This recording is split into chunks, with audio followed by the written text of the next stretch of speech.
Good morning, everyone. Good morning. Good morning and welcome. This morning's session is being live streamed as part of the MIT Sloan Alumni Series. And so I extend a very warm welcome to all of you who are joining us virtually. My name is Tanguy Catelin. I'm a Sloan alumni of the MB class of 2004. And today it is my privilege to introduce our guest speaker, Professor René Gosselin. Professor Gosselin is a senior lecturer and research scientist at the MIT Sloan School of Management. She was named one of the top professors of the 40 under 40 by the Poet and Quant Society. She is an Aaron professor named by MIT, and she's also a scholar of the MIT Center for Digital Business. Today, Professor Gosselin is going to talk to us about her research interest, which lies on how status-based biases and technology affect self-perceptions and behaviors. She will share her insight of her research on digital media and how our daily interactions increasingly rely on artificial intelligence. And I think she may even share her perspective on how our relationship with technology will evolve in the future. So without further ado, it is my privilege to welcome Professor Gosselin to the stage. Enjoy today.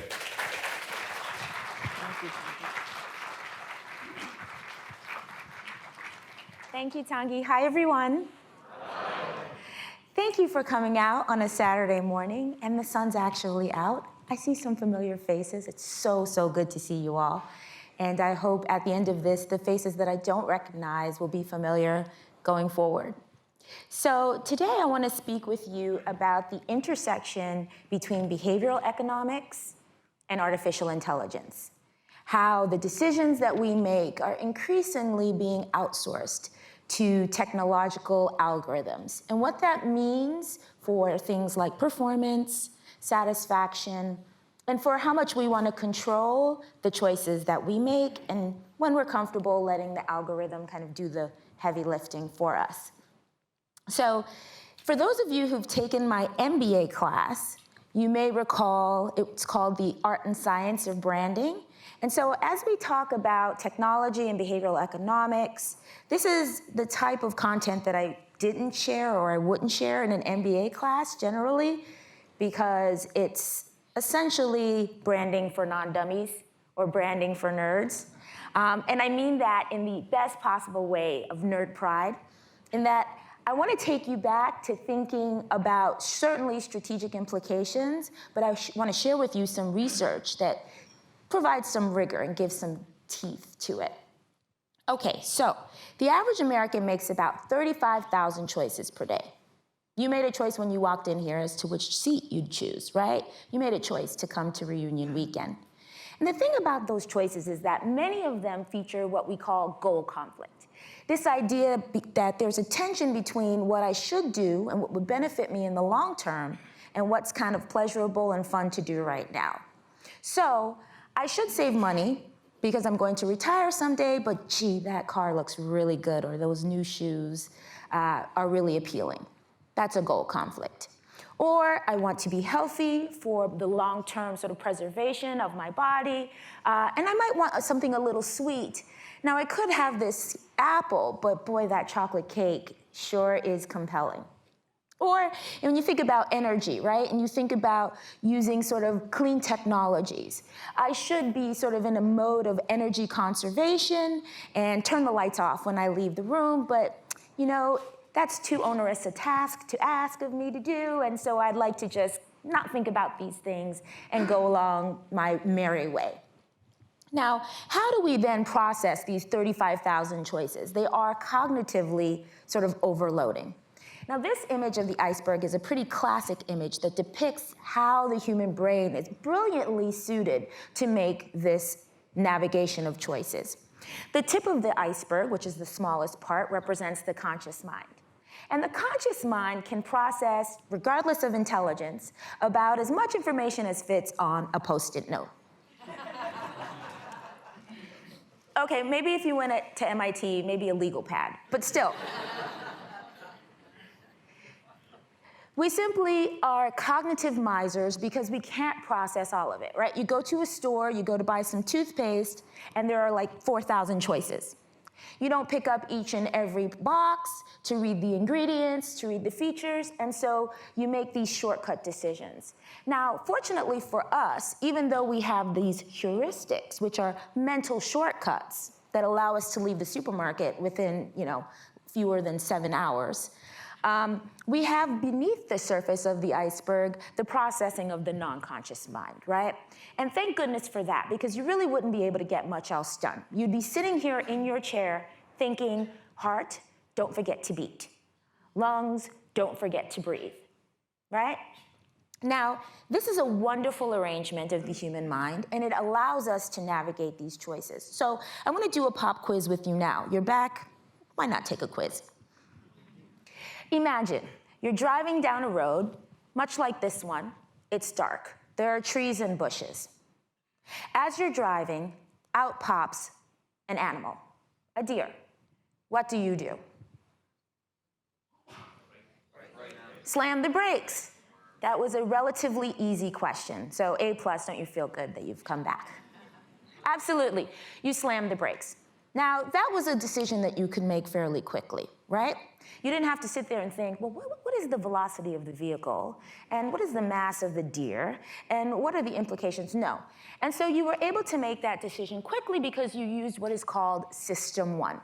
That's your fast thinking. That's your automatic processing. Now, let me ask you another question. Perhaps you're going to dinner tonight, or maybe you went out last night and partied. No judgment. And you're sitting at a table, and you need to choose a wine. You receive a menu like this. How do you choose the wine? Who pays?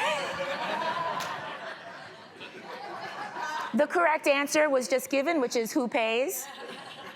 That's certainly one to consider, absolutely. What else do you consider? Pardon? What are we eating? Right, what pairs best? What else do you consider?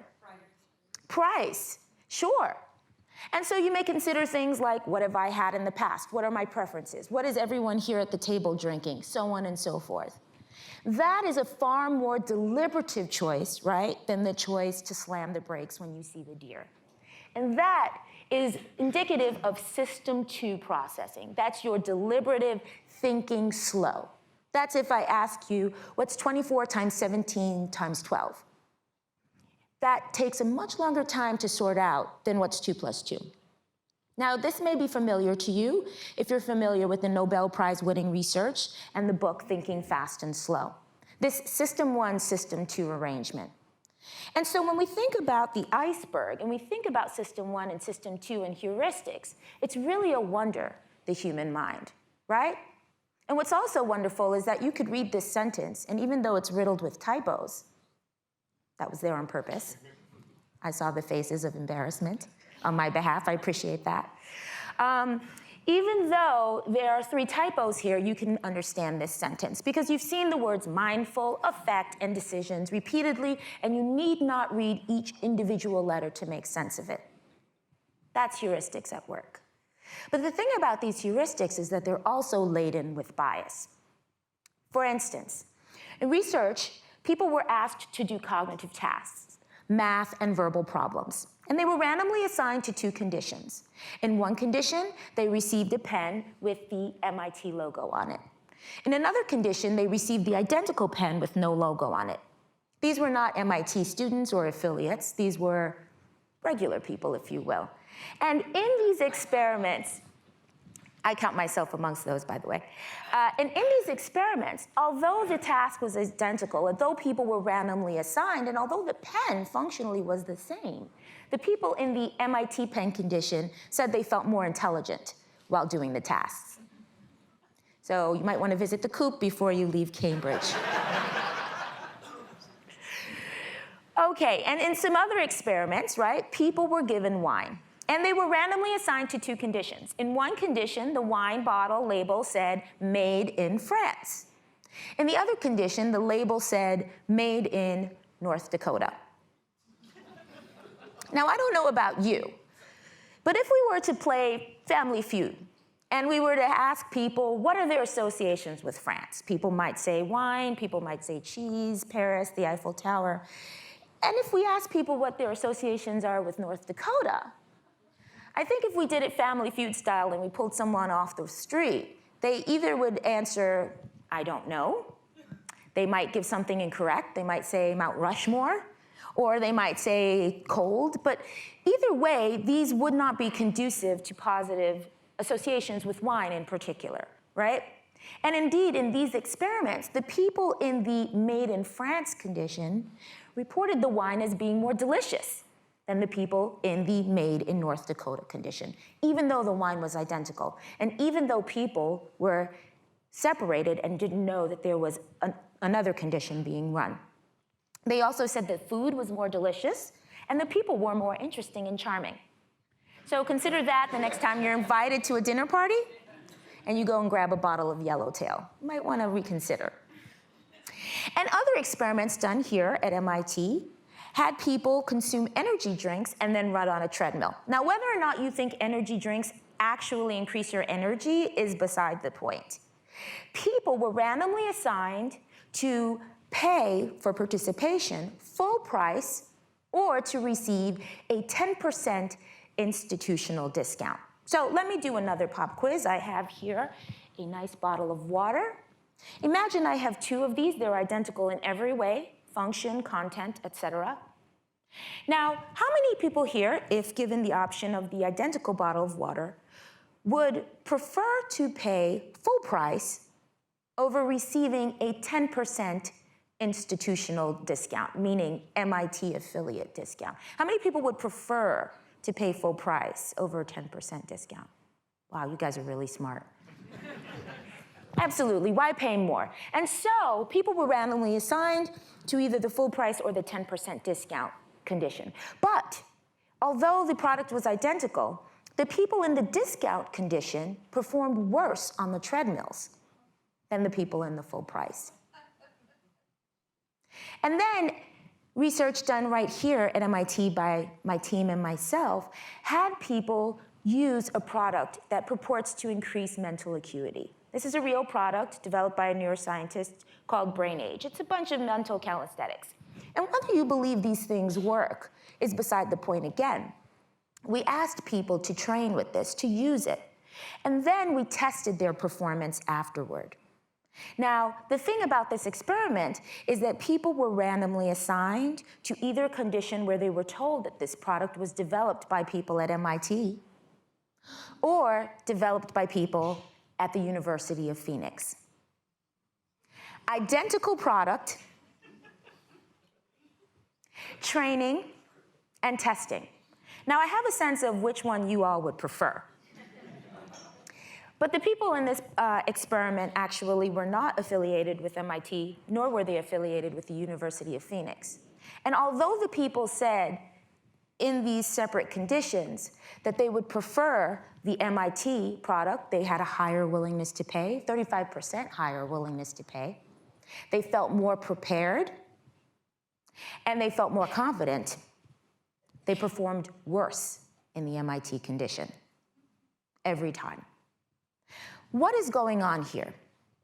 What is going on is that on that non-conscious level operates what we call cognitive maps. These are essentially networks within our minds that associate anything we're thinking of with a variety of other either reference groups or memories that we have, and those things pop up on that non-conscious level and they affect our satisfaction and our performance. So when you're working with an MIT pen, you see MIT, up pops this image on the non-conscious level of the nerd. There goes that nerd pride. And so you feel smarter. And when you're drinking that French wine, up pops that cognitive association of a beautiful winery and delicious wine. And when you're thinking of discounts, up pops that association of clearance bins.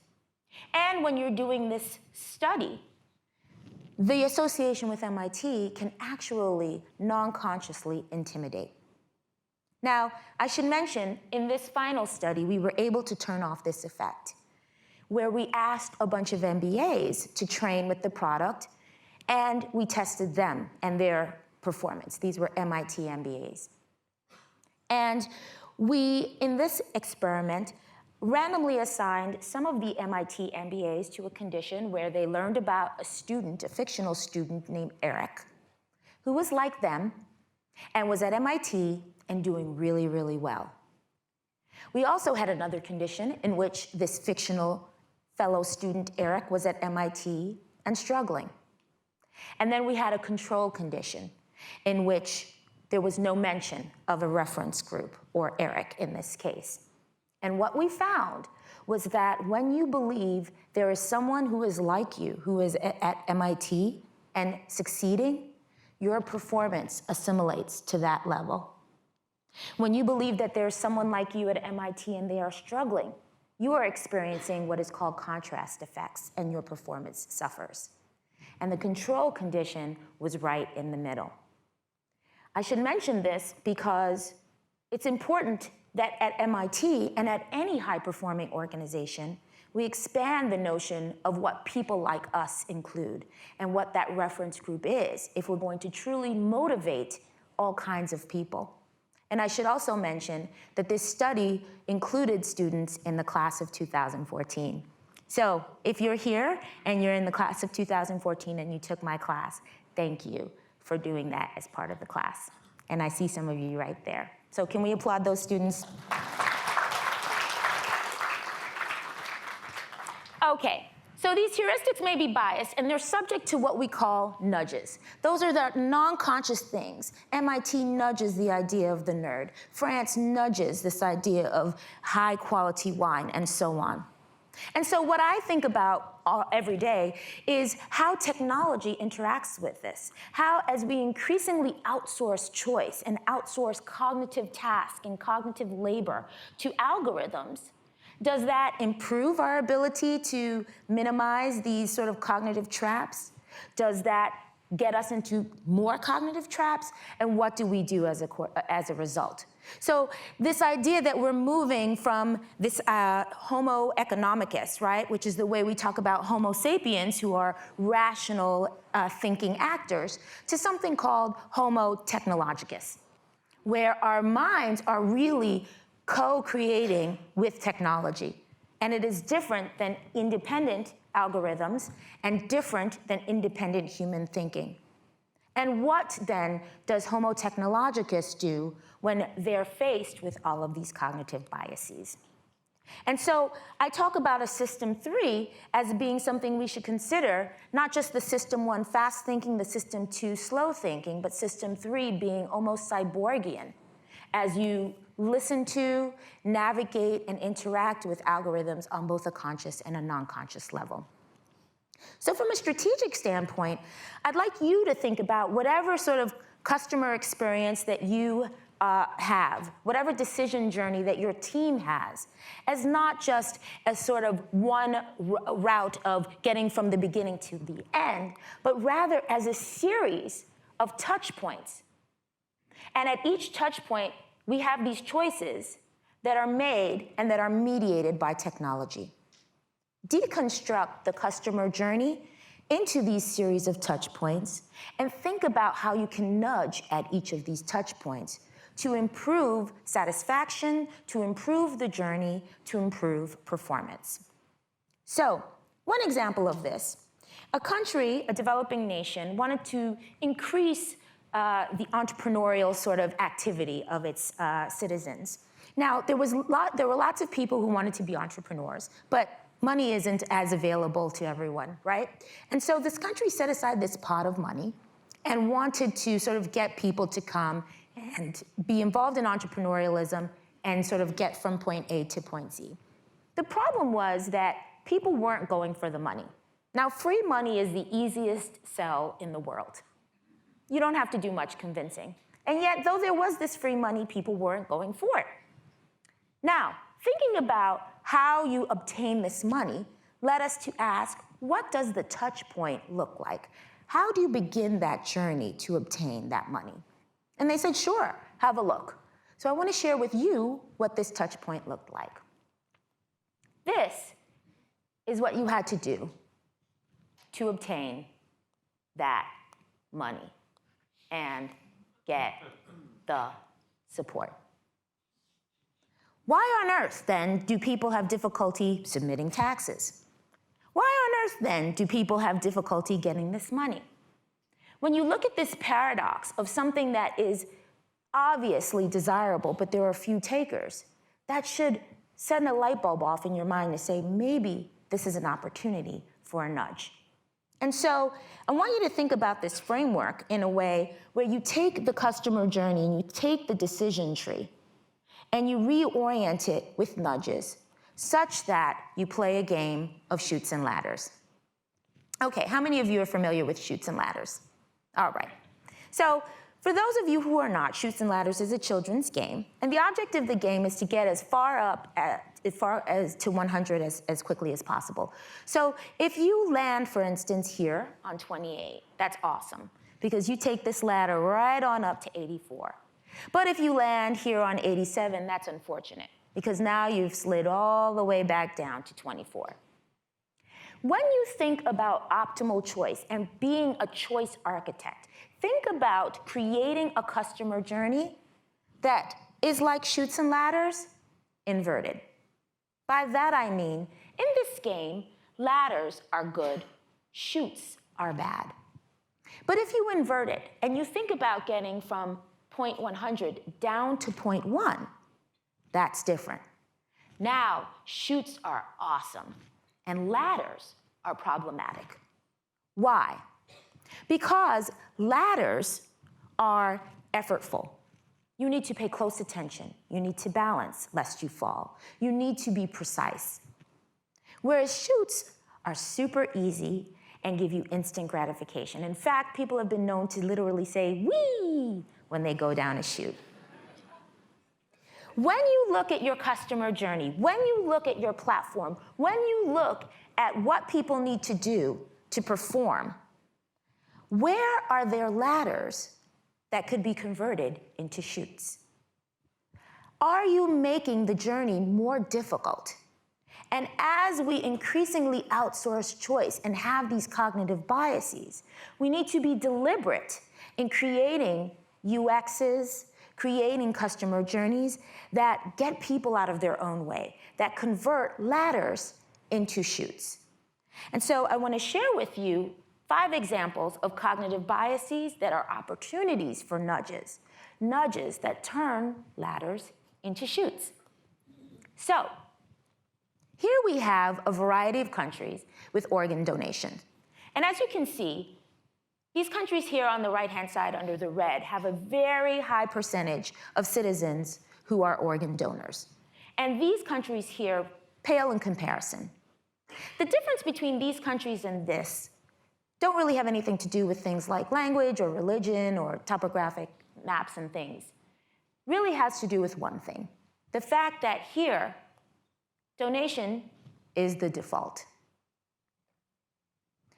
That is a structure built in that nudges you to become a donor. It's free, it's small, but it has large life-saving implications when you think about the fact that 7 people die every day in the United States waiting for a kidney, for example. Think about then how you can turn ladders into chutes to be beneficial to all the people in the system. Nudging via defaults. I'll give you another example. Nudges via social comparison or social proof. If you've ever gone out to a nightclub, you've probably seen a very long line outside and then found the place empty once you got inside. That's because humans are mimetic. We sort of look at what other people are doing and we sort of follow suit. So if I made an arrangement with someone prior to this talk and I said at a particular time, get up and run at top speed out of the room, out of the door. I guarantee, with no explanation, if someone were to do that, at least one person would follow. That's because we engage in social comparison and social proof. We can't help but turn that off to say, what are people doing? And this is the normal thing to do. When you think about that, think about usages, for example, with energy consumption. In this example in the UK, people were given their bills And they were randomly assigned in this experiment to two conditions. In one condition, they were told how many kilowatt hours they used and what they owed. In the other condition, they were told that they used more than their neighbors. In terms of the effect, we see the significant energy reduction here. And if you've received a bill and seen anything that looked like this is nudging in action. This is showing you where you are in comparison to your neighbors. In this experiment in UK with O-Power, this led to a significant reduction in CO2 emissions and lots of savings, 75 million in energy savings. A nudge to help people make better choices. I'll give you another example. Who is this gentleman? Oh, you guys are doing great on these pop quizzes. I'll give you a harder question. How many people here know the year in which Gandhi was born? Okay.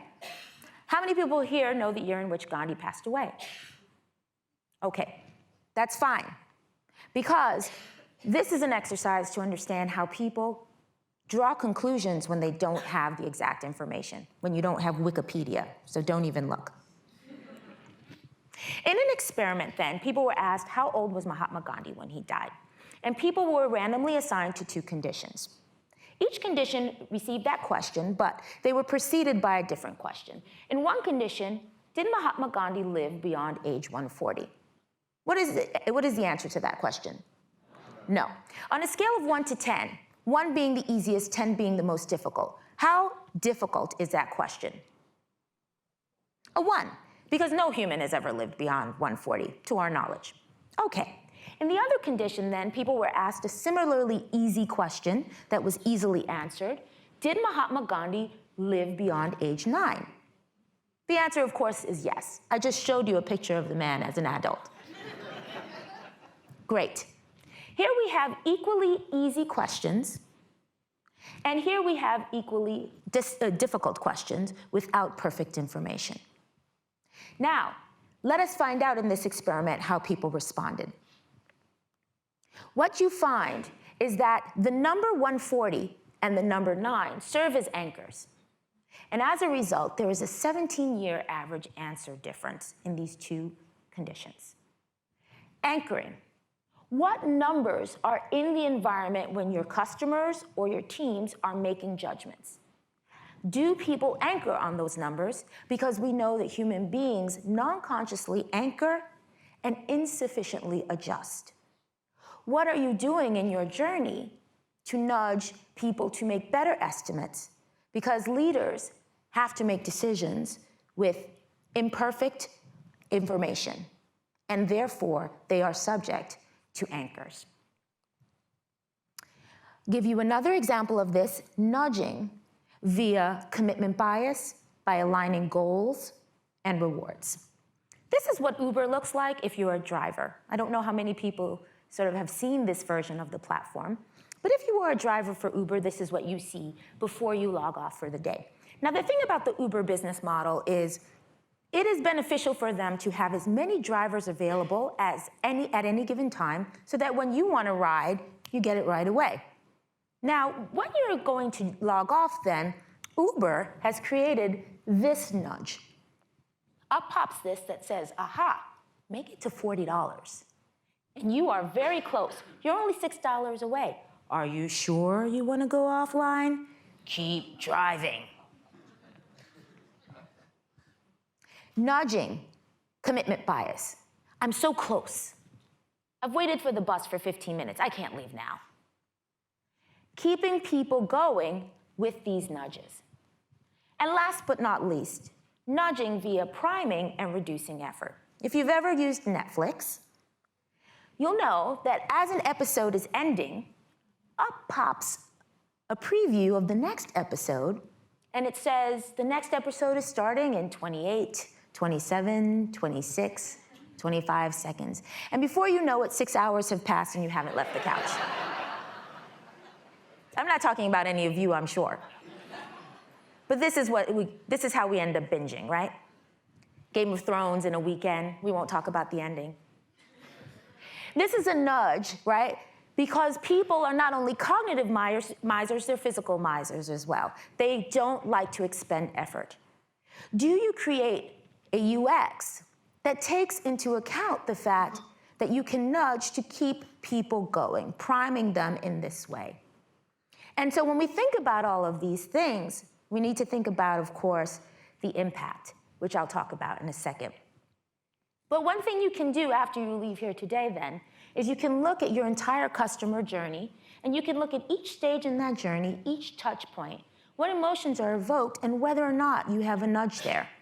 And you want to ask yourself a couple of questions. One, where do you see the paradox, similar to the entrepreneurial fund, where there's something that people obviously should want, but they're not doing it?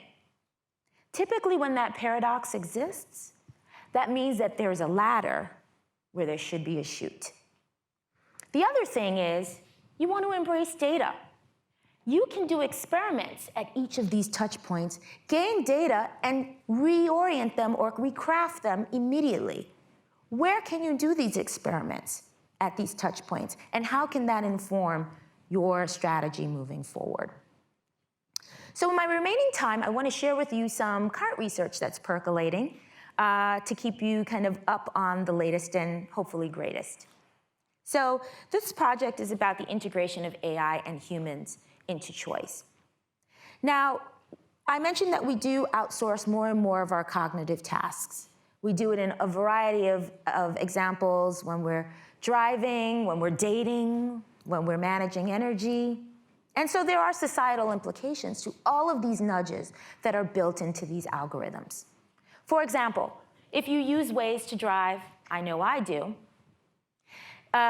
Waze has a nudge in its UX. Now, this nudge really revolves around something that has nothing to do with GPS or directions at all. It has to do with the fact that new parents are exhausted. I have a 2-year-old, not just new parents, toddler parents too. And because you're exhausted, and because children are prone to sleep in their car seats, there have been awful situations where parents have forgotten their children in the back of their cars. And so here's a nudge with Waze where you can customize the message. In this case, it says, "Don't forget the kid, you idiot." Mine says, "Where's Hudson?" And he says, "Right here, Mama." And that reminds you when you arrive at your destination to look back at your kid. Now that's a great nudge. That's a pro-social nudge. But there are others that can be harmful. You may be interested in reading this book, Weapons of Math Destruction, that talks about the algorithms that are used to determine who gets a loan, right? Who gets insurance. And because those algorithms are programmed by human beings, they also have programmed in them algorithmic bias. And so I look at this issue with my research to try to understand who relies on algorithms and when. And this is important because we have lots of biased algorithms out there. We've got bots changing our opinions with fake news, right? We've got Google Images that are showing us what the world is like. And so if you Google image 3 teenagers, this is the image that will come up. But if you Google image 3 black teenagers, this is the image that comes up. Where did the algorithm learn that? We have algorithms that create what is considered the most beautiful human being. This, by the way, is what she looks like, the most beautiful woman. Unfortunately, not much like me. But, where did the algorithm determine that these are the features that are most desirable? So we need to think about these things because the development of these things are outpacing our understanding of their impact. There are loads of algorithms and bots right now that are purported to improve our health. There are loads of bots and robo-advisors right now that are helping us make decisions around our finances. What is the impact of all of this, and how can we design better systems?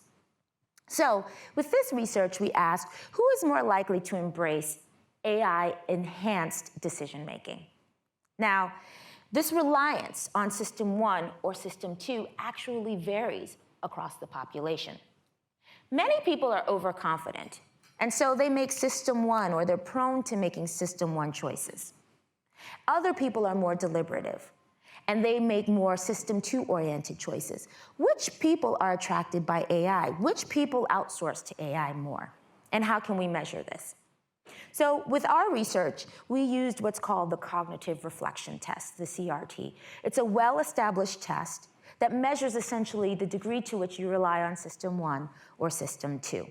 And it sort of is your tendency toward fast or slow thinking, lazy or effortful thinking. And this is what it looks like. I'm going to show you three features of this test. A bat and a ball cost $1.10. The bat costs $1 more than the ball. How much does the ball cost? There is a fast answer, and that fast answer is wrong, right? So the CRT measures the degree to which you will rely on that fast System 1 thinking. Another question, if it takes 5 machines, 5 minutes to make 5 widgets, how long would it take 100 machines to make 100 widgets? Again, there's a fast and obvious answer, and that answer is wrong. In a lake, there's a patch of lily pads. Every day, the patch doubles in size. If it takes 48 days for the patch to cover the entire lake, how long would it take for the patch to cover half of the lake? Again, there's an intuitive, fast answer, and your intuition is wrong. To the degree that you give the response that's the intuitive, fast response, you have scored a low score on the CRT. To the degree that you give the correct answer, it is a high CRT score. And your score is predictive of a number of larger scale things. For instance, research here at MIT has shown that it's predictive of whether or not you'll believe fake news. So low CRT, more likely to believe fake news. Reward deferment. Low CRT, you want the reward now. High CRT, you're able to put that off for future, okay? And self-control. So in essence, high CRT is predictive of higher success. I would imagine that many or all of you in this room would score high on the CRT. By the way, here are the correct answers, not that you needed them. And so with this research, we try to understand whether CRT is associated with AI, embracing this AI in your decision making. Now, the way we measure this is something called algorithmic appreciation or algorithmic aversion. Algorithmic appreciation is the degree to which you say, yes, algorithm, I want you to help me make this decision. And past experiments have shown this, for example, with a task where you are asked to estimate the weight of the man in this picture and whether or not you change your estimate more when an algorithm gives you its response versus when another human gives you its response. So if you take the input of the algorithm more so, you are appreciative of algorithms, algorithmic appreciation. If you modify your response less than when a human gives it to you, then you're not algorithmic appreciative. But then we see algorithmic aversion, not wanting that algorithm, in other decisions. So in experiments where people were asked to make a decision around having an operation, people were algorithmic averse in that they preferred the input from a human, right? So I don't care what the algorithm says about what my chances are or what the outcome is, I want the human's advice. And this showed that that happens because if things go wrong, you want someone to blame. And you can't yell at a bot. Well, I guess you could, but it wouldn't be particularly satisfying. All right, so what I want to know is CRT associated with algorithmic aversion or algorithmic appreciation? And what does that mean? So we did some experiments. This is one setting in which we did the experiment, choosing between a human and a robot financial advisor. And we asked them then to give us the relative input of a human or a robot on these financial decisions. We also measured their CRT to understand how this varies, as well as a host of other variables. And let me tell you what happens before even the test. Turns out that people are algorithmically averse. 62% of people don't want the algorithm to answer questions for them or to be involved. They say, I prefer humans, they're more capable, they understand the nuances, they get me. Algorithms are unbiased, perhaps, but they also sort of don't understand human behaviors and needs. Of those who are the exception to this, the reason why they choose algorithms is because typically there's some sort of social anxiety element, or if they think that the algorithm has some kind of functional sort of improvement. So here are the findings. The y-axis is your performance on that CRT. As you go up this axis, you have a higher score, which means you are more System 2 thinking. What you find here then is the average proportion of preference for an algorithmic advisor goes up with CRT score. So these people who have higher CRT and are more successful are more likely to seek algorithmic input. They're algorithmically appreciative.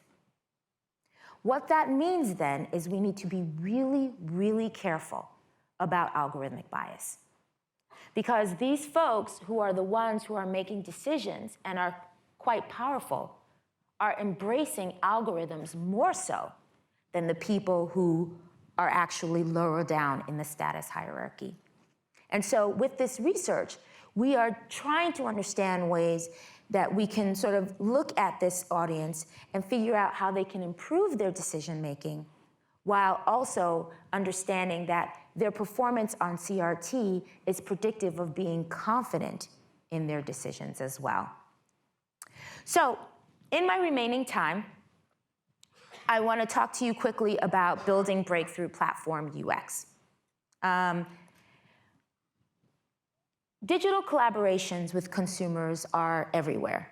We have many, many examples here, and the dynamic of B2C versus B2B has gone. It's B2B, to C, to C, to C, back to B, and in all kinds of directions. And we can see many examples of this, where the rise of customer empowerment means that the walls of the organization are increasingly porous. Now, here's an example.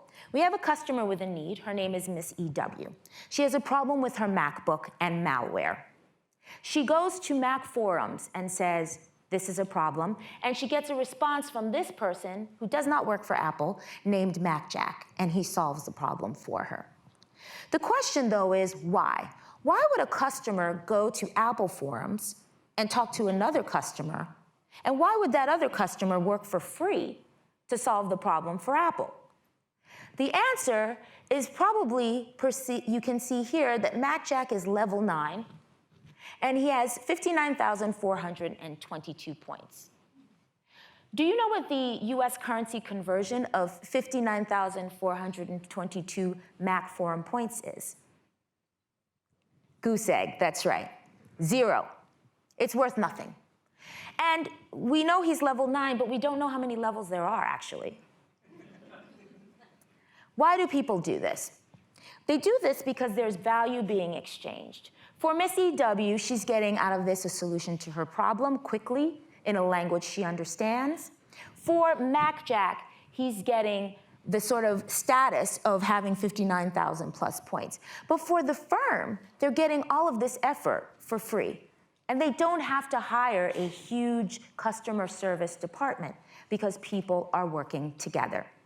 So we did some research where we looked at a natural experiment of a variety of firms, over 500 pre and post events in a variety of industries, over 10,000 tweets that were analyzed by AI and also by human beings to understand what people want and why they do this. And we found basically that there are 4 kinds of value that are being shared in platforms that get people to continue to engage in this way. The first kind of value is based on economic capital. It's incentive-based. If you use Ebates, for example, you shop with them and you get X% back.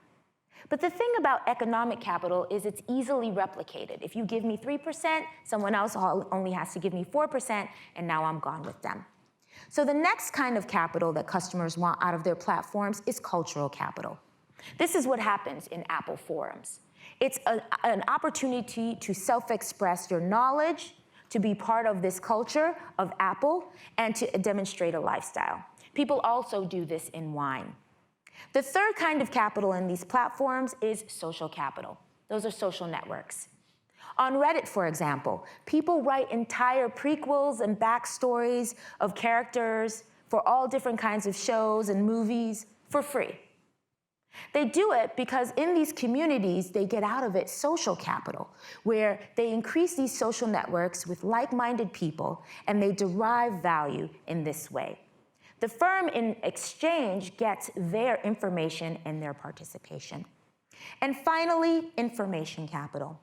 With Capital One, for instance, we have CreditWise, which is something that tells customers what their credit score is, what their spending habits are, and gives them input on how they can be better. This information capital is beneficial to the customer because it helps him or her make better decisions, but it's beneficial to the firm as well because the firm then understands that it has better, high-quality customers. All of this research then comes down to one thing that I would implore you. As organizations are running to hire data scientists, I would suggest that they really should create a buddy system where they should also have a behavioral scientist partner with these data scientists so that we understand not only how human beings are integrated with AI, but the implications of this integration for our daily lives. So, in conclusion, nudge for good. Create chutes where there are ladders that get in the way. Experiment at touch points and use those data to improve the customer journey. And learn when people want algorithms to have input, what the implications are, and design systems accordingly. And don't forget in your platforms and in your exchanges to create value. It is not enough to nudge to extract value from customers.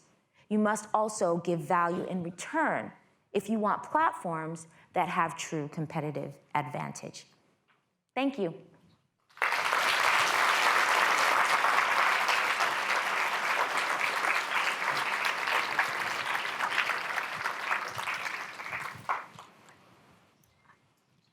Do we have time for a couple questions? Are there any questions? I know that was drinking from the fire hose. Hi. Hi, thanks so much for that talk. It was fantastic. Thank you. From your research, are there any things, any apps or anything or mistakes that people make on the flip side that are using their that are increasing their cognitive load? That are increasing their cognitive load, Yes. you said. Like, Absolutely. are there apps that you think help reduce it, or are there things that are increasing it? Yes, there are definitely apps that are increasing cognitive load, and there are apps that are designed with this in mind. A very good example of this is Instagram. So Instagram and the likes that you receive on Instagram don't happen in real time.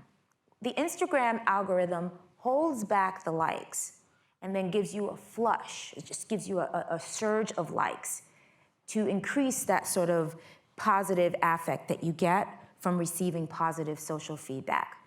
That is a deliberate, cognitively designed algorithm that takes advantage of the fact that the human mind likes to sort of spend time where it feels good. We love to get that positive feedback. And so what the implication of is that it creates addiction. It is harder and harder to go away from these things, right? And so absolutely, there are apps that increase our cognitive load. And this isn't just a problem for sort of spending time non-productively. This is a problem, as we saw with the last presidential election, with regard to sharing false information and to how people feel about themselves.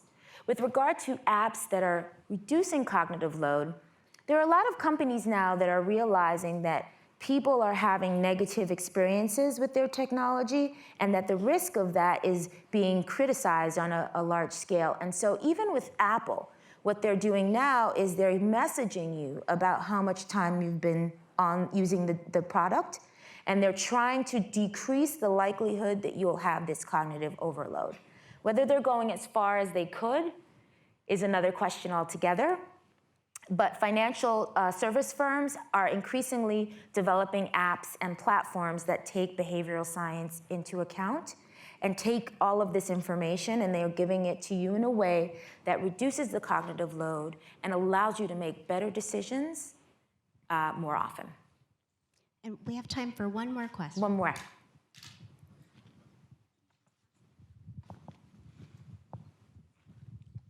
Hi, good morning. Good morning. I was wondering, are you looking at the trade-offs in terms of these outsourced decisions and sort Yes. of what the behavior is that humans are doing? Is it just having the additional time to do other things, or sort of what are those benefits? Yes. So, right, I think that's important, right? So system one, system two, it's not that one is better than the other, right? It's the sort of suitability of the application of one at a particular time. You don't want to be using system two when a deer pops out in front of your car, right? You want to know right away, press that brake. The problem arises when we're not deliberative enough and we make these quick decisions and we sort of lean into our biases, which is a problem. So I think we need to develop systems that allow us to sort of circumvent those system one knee-jerk reactions. And with the experiments that we're doing right now, we're trying to figure that out. We're trying to figure out how we can turn off these effects. But I think the first thing that we found that nobody's found before was that people with high CRT are actually more vulnerable to this, because a lot of the discussion has been around how the general population is easily manipulated. But we need to think about the implications when people who hold the power are also experiencing these effects. Thank you, guys. That's my time. Enjoy the rest of your day. Keep in touch. Thank you.